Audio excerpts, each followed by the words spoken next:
देखिए ये स्टूडेंट, आज हम ट्रायंगल के अंदर थ्योरम 6.1 करते हैं। और इस थ्योरम 6.1 का नाम है बेसिक प्रोपोर्शनलिटी थ्योरम, और दूसरा इसको थेल्स थ्योरम के नाम से भी जाना जाता है। Thales theorem is the name of mathematician. एक मैथमेटिशियन का नाम था थेल्स, उसने अपने नाम के ऊपर रख दी थेल्स थ्योरम, या उसका नाम दिया गया बेसिक प्रोपोर्शनलिटी थ्योरम। इसकी स्टेटमेंट क्या है? देखिए statement, if a line is drawn parallel to the one side of a triangle to intersect the other two side in distinct point, the other two sides are divided in the same ratio. इसका मतलब क्या दे रखा है इसके अंदर? अगर एक line draw करें किसके? Parallel to one side of triangle. पहले एक ट्रायंगल बनाओ, फिर एक लाइन ड्रॉ करो एक साइड के पैरेलल। जैसे हमने एक ट्रायंगल बना दिए, ये ट्रायंगल एबीसी होगा, एबीसी। कहता है कि line is drawn parallel to the one side of a triangle. मान लो बीसी एक साइड इस ट्रायंगल की, अब इसके हमने एक पैरेलल एक लाइन ड्रॉ करी, जैसे डीई, ये इसके पैरेलल लाइन ड्रॉ कर दिया हमने डीई, किसके पैरेलल? बीसी के। अब other two sides A B और ए सी को कहां इंटरसेक्ट किया? डी और ई पर। अब other two sides are divided in the same ratio, यानी कि ए बी और ए सी को डी और ई पर काट रही है। तो अब हम ये प्रूव करेंगे कि A D upon D B is equal to A upon A C. इसका मतलब यही हुआ, other two sides in distinct point, the other two sides are divided in the same ratio। तो कैसे करेंगे इसके अंदर? सबसे पहले गिवन लिखते हैं इसके अंदर थ्योरम में। सबसे पहले गिवन में क्या लिखते हैं? Triangle ABC, D parallel to BC, DE one line is drawn parallel the one side, यानी कि डीई कोई भी लाइन बीसी के पैरेलल ड्रॉ करती। DE intersect AB and AC at the point, कौन कौन से पॉइंट पर काट रही है? At the point D and E। ये आपका गिवन है। टू प्रूव गिवन पहले, फिर टू प्रूव में क्या प्रूव करना पड़ेगा? मैंने बताया AD upon DB is equal to AE upon EC। ये प्रूव करना है आपको, AD upon DB is equal to AE upon EC। कैसे प्रूव करेंगे इसके अंदर? सबसे पहले हम कंस्ट्रक्शन लेते हैं इसमें, अगर जिसमें जरूरी है, नेसेसरी है, तो कंस्ट्रक्शन लो। तो इसमें हमें कंस्ट्रक्शन की जरूरत पड़ेगी। कंस्ट्रक्शन में क्या लेंगे कि हम एक परपेंडिकुलर डालेंगे। कहां से? एक तो E पॉइंट से परपेंडिकुलर डालेंगे AB के ऊपर। मान लो आपने ये परपेंडिकुलर डाल दिया EN, किस पर परपेंडिकुलर डाल दिया आपने? ये AB पर परपेंडिकुलर डाला, इससे साइड AB पर परपेंडिकुलर डाल दिया आपने। अब आप D पॉइंट से AC पर परपेंडिकुलर डालोगे, यानी कि ये आपने DG ये परपेंडिकुलर डाल दिया AC के ऊपर। और किस किस को ज्वाइन कर दिया? D को C से ज्वाइन कर दिया और B को E से ज्वाइन कर दिया। ये आपका कंस्ट्रक्शन हो गया। कंस्ट्रक्शन लिखो, ड्रॉ कौन सा? EN परपेंडिकुलर टू AB, और दूसरा DG परपेंडिकुलर टू AC। किस किस को ज्वाइन करा था मैंने? ज्वाइन DC एंड BE, इन दोनों का आपने ज्वाइन कर दिया। ये कंस्ट्रक्शन हो गया, ये आपका फिगर बन गया। अब इसके अंदर आपको कंस्ट्रक्शन हो गया, अब प्रूफ इसका। प्रूफ थ्योरम में सभी लिखना पड़ता है, गिवन, टू प्रूव, कंस्ट्रक्शन और प्रूफ। अब इसका प्रमाण देंगे हम। कैसे देंगे? कि पहले इस वाले ट्रायंगल AD का एरिया निकाल लो। एरिया ऑफ ट्रायंगल का फॉर्मूला होता है हाफ बेस इंटू में हाइट। ये होता है half base into height, area of triangle का। सबसे पहले मैं एरिया ऑफ ट्रायंगल AD निकाल रहा हूं।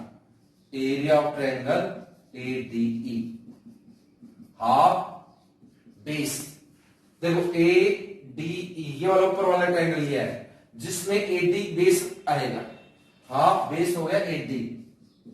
अब AD पर परपेंडिकुलर कौन सा E वर्टेक्स से डाला था हमने EF, तो AD पर परपेंडिकुलर है EF, ये इस पर परपेंडिकुलर आ गया।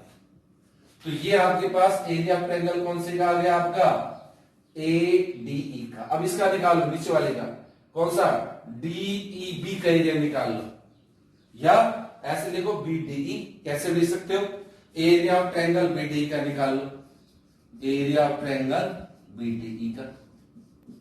ये आएगा हाफ बेस, बेस क्या आएगा इसका BD, इसका बेस BD, बेस BD हो गया।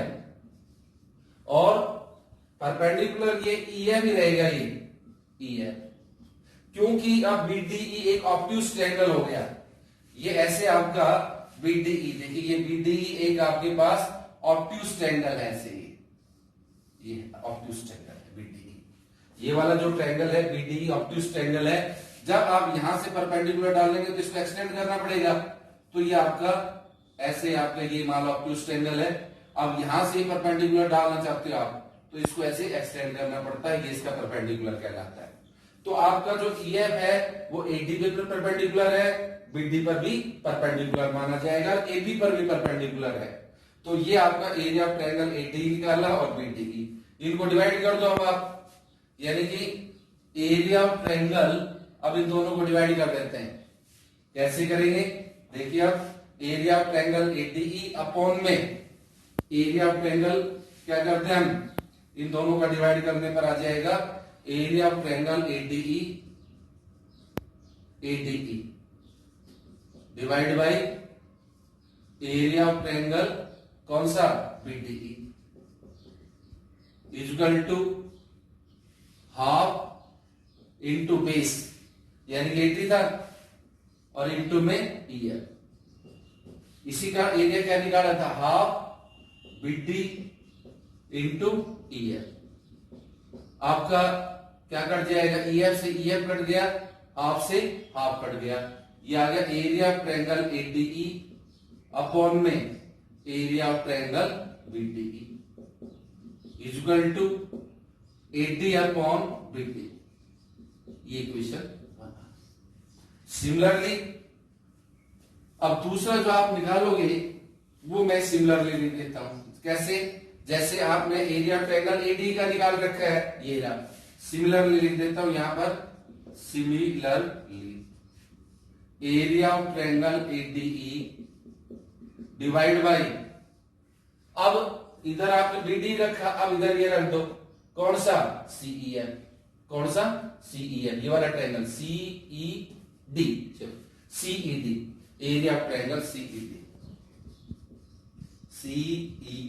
ये वाला ट्रायंगल CED इक्वल टू कैसे आएगा, हाफ बेस इंटू हाइट, यानी कि इन दोनों के अंदर इसका जो बेस कौन सा हो गया AD का, मैं AE बेस ले रहा हूं, हाफ बेस इसका AE, और हाइट कौन सी हो जाएगी DG।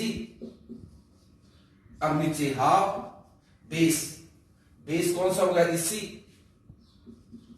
और परपेंडिकुलर इसका भी ये DG रहेगा, DG से DG कट जाएगा, हाफ से हाफ कट जाएगा, तो area of triangle ADE upon में एरिया ऑफ ट्रायंगल CED इसके इक्वल आ गया AE अपॉन इस, ये सेकंड इक्वेशन। अब इधर हमें क्या प्रूव करना था, AD upon BD equal to AE upon EC prove करना था।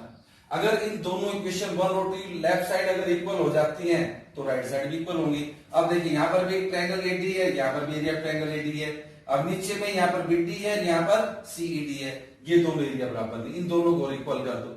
ये कैसे होगा, अभी आपने 9th में पढ़ा है कि अगर कोई भी दो ट्रायंगल सेम बेस के ऊपर हैं और दो पैरेलल लाइन के बीच में हैं तो उनका एरिया क्या होता है, इक्वल होता है। ये वाला ट्रायंगल BDE और CED, अब हम यहां पर लिखते हैं triangle BDE and triangle CED are on the same base, are on the same base and same base कौन से के ऊपर है? सेम बेस हमने ये वाला लिया डी के ऊपर, are on the same base DE and lie between same parallel, same parallel, कौन कौन से parallel? D parallel to BC. Therefore area of triangle A कौन कौन सा एरिया बराबर होगा? Area of triangle BDE, area of triangle BDE is equal to area of triangle CED। ये third equation. अब इनका ये डिनोमिनेटर में BD है, इसके डिनोमिनेटर में कौन सा? CED। इनके दोनों डिनोमिनेटर भी का एरिया क्या हो गया? दोनों का बराबर आ गया। तो अब लेफ्ट साइड भी क्या हो जाएगी? इक्वल हो जाएगी। अब कंपेयर कर दो from equation first, equation second and equation, तीनों से क्या कंक्लूजन निकलेगा कि अब ये फर्स्ट और सेकंड की लेफ्ट साइड इक्वल होगी। क्यों? सीडी का एरिया और बीडी दोनों के एरिया इक्वल है।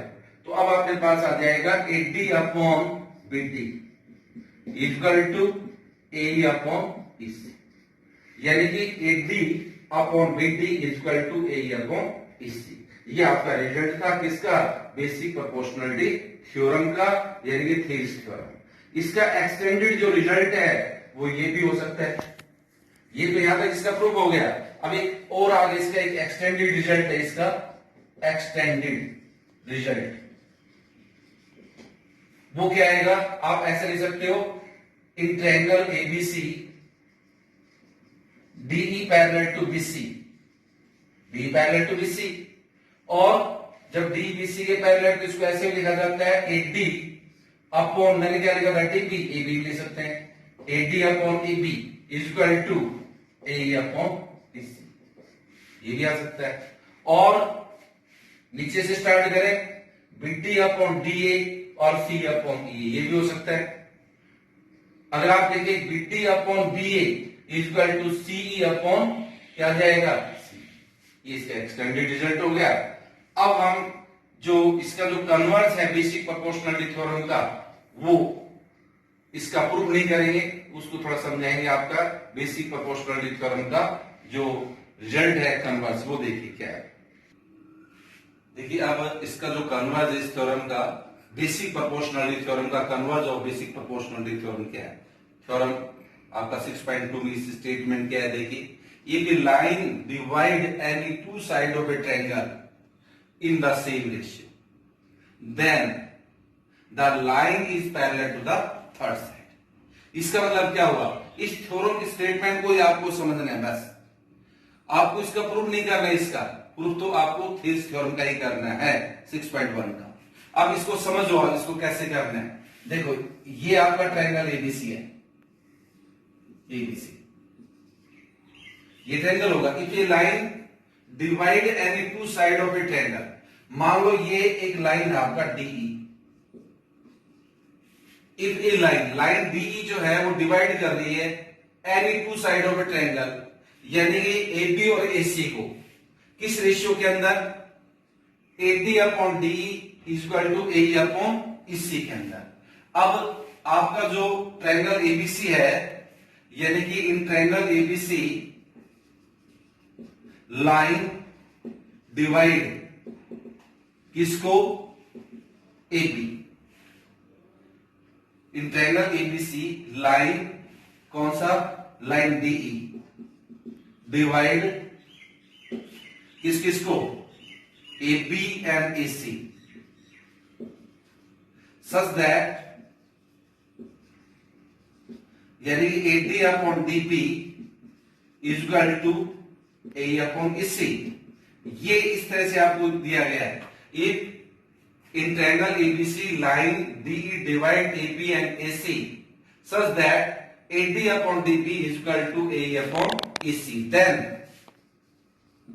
we can say that DE parallel to BC। अगर AD अपॉन DP और AE अपॉन EC का रेशियो बराबर है तो हम ये कह सकते हैं DE पैरेलल टू किसके होगा? BC। जैसे मान लो ये 2 है और ये 4, ये 3 और ये 6। अब ये अगर हम इसको डिटरमाइन करें कि डी बीसी के पैरेलल है कि नहीं है, अब यहां से आप देखेंगे AD अपॉन DP का रेशियो देखो क्या आता है, 2/4 आ रहा है, यानी कि 1/2 आ गया। इसी तरह से AE अपॉन EC कितना आ गया, 3/6, ये भी क्या आ गया, 1/2, यानी कि AD upon DP is equal to AE upon EC के, इन दोनों का रेशियो AD अपॉन DP और AE अपॉन EC का रेशियो 1/2 आ गया। तो this imply that DE parallel to क्या होगा, BC। इससे पहले हमने ये था हमारे पास थेरेस थ्योरम में था, if a line is drawn parallel to the one side of a triangle, उसमें ये था कि DE parallel to BC, then AD upon DB किसके इक्वल था, AE अपॉन EC के इक्वल था। अब इसमें उल्टा है, इसका कन्वर्ज हो गया।